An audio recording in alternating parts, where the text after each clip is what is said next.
Recently, I've seen some incredible sprinting clips online.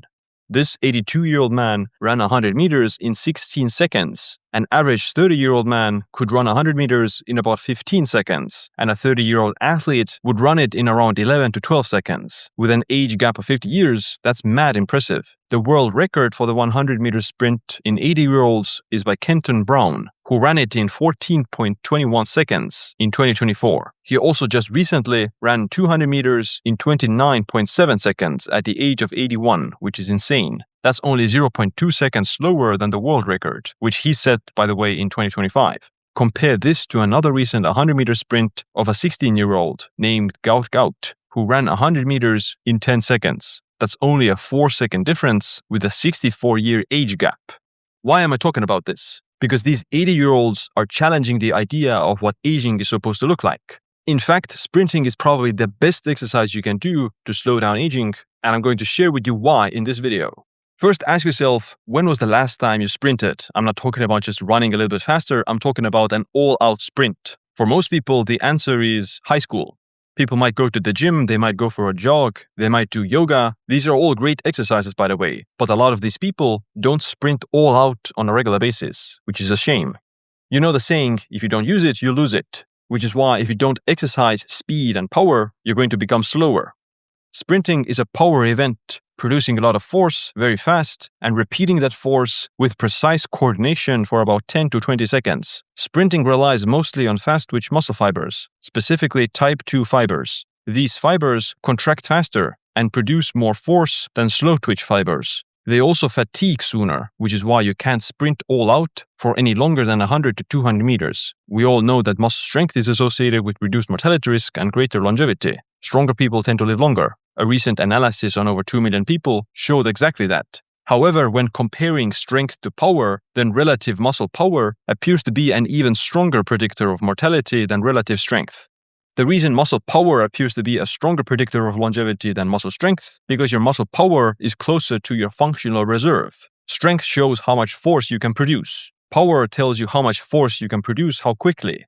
Power captures the entire nervous system, not just your muscle size. To produce power, you need rapid motor unit recruitment, high firing rates, coordination, and timing. Those neural qualities decline with age and disease, often earlier than maximal force does. So low power and low explosiveness can reveal systemic aging much sooner than lower strength because you can still be slow and strong. Number 2, power relies more on type 2 fibers, especially their size, quality, and speed of contraction. Those fibers are disproportionately lost and impaired with aging. Since type 2 decline is strongly tied to frailty, falling, slower walking speed, and loss of independence, power becomes a sensitive biomarker of biological aging. And you can only increase these type 2 muscle fibers with exercise that recruits those type 2 muscle fibers. You need to activate your fast-twitch muscle fibers quickly and done at a near maximum intensity at a fast speed, which you can only do with strength training or power training.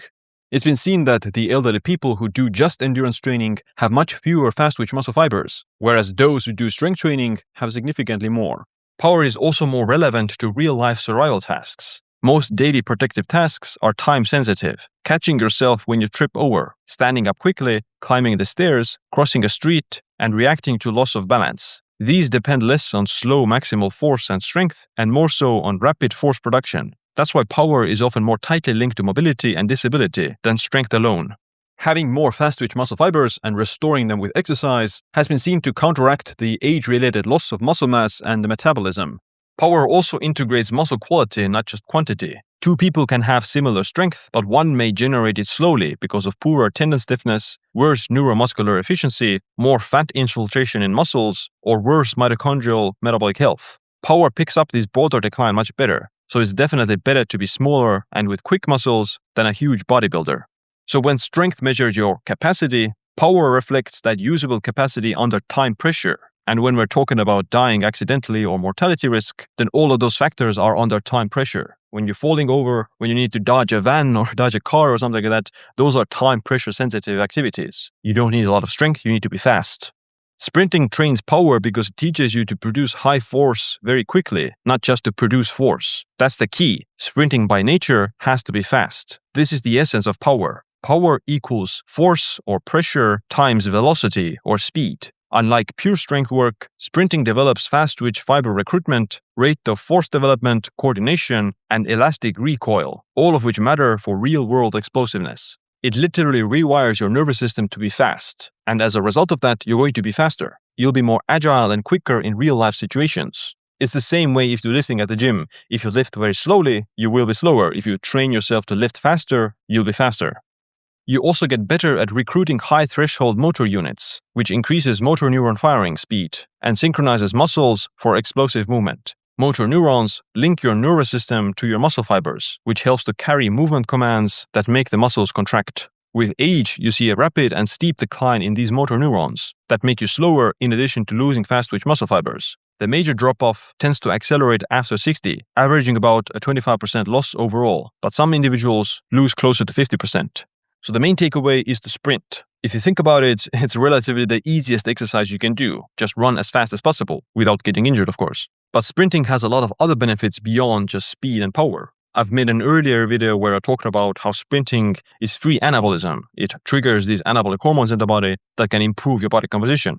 In this study, they took 12 young athletes and made them run 250 meters at 80% maximal speed for 4 rounds, resting 3 minutes between each run. What they found was that their testosterone increased by 20 to 30% by the 3rd and 4th run, after which it dropped down to baseline. Additionally, growth hormone increased by 15 to 17x, or 1500% above baseline. Growth hormone helps to reduce muscle breakdown and helps with fat loss. IGF-1 that gets made from growth hormone rose by 18.8%. Which wasn't statistically significant, but IGF-binding proteins did increase significantly. Overall, this creates a more anabolic environment in the body.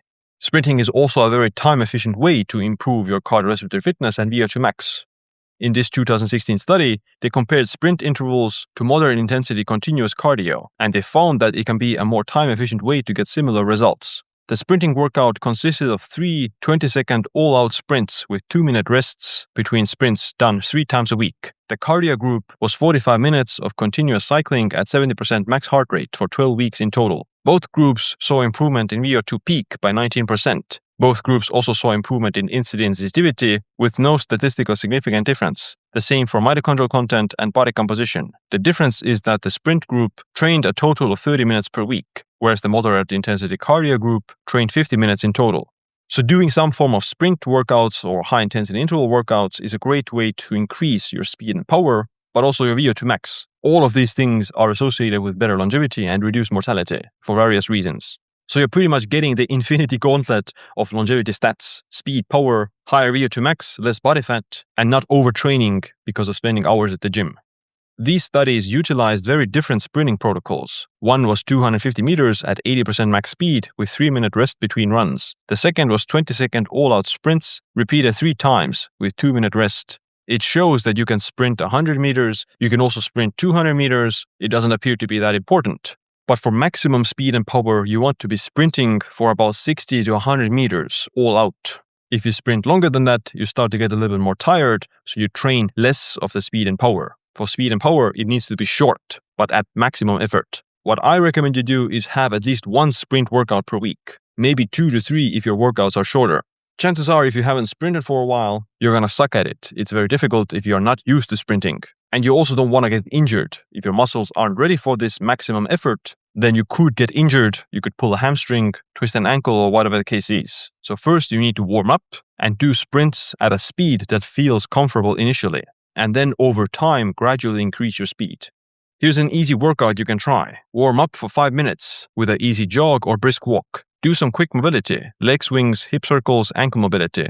Do a few build-up sprints for warm-up, 30 to 40 meters at 70% max speed, then 80%, and then 90%. Then you can do your main sprints, 3 to 5 all-out sprints for 60 to 100 meters. Every sprint should be fast, explosive, and fresh. Stop when your speed clearly drops, and rest 2 to 3 minutes between sprints. If you want to learn more about how to improve your biological age and overall health span without spending hours at the gym, without spending thousands on supplements, and get yourself to top 1% of health without obsessing about it, then check out my online community, Youthspan Society. It's where you can learn more detailed programs and protocols from me. Link in the description.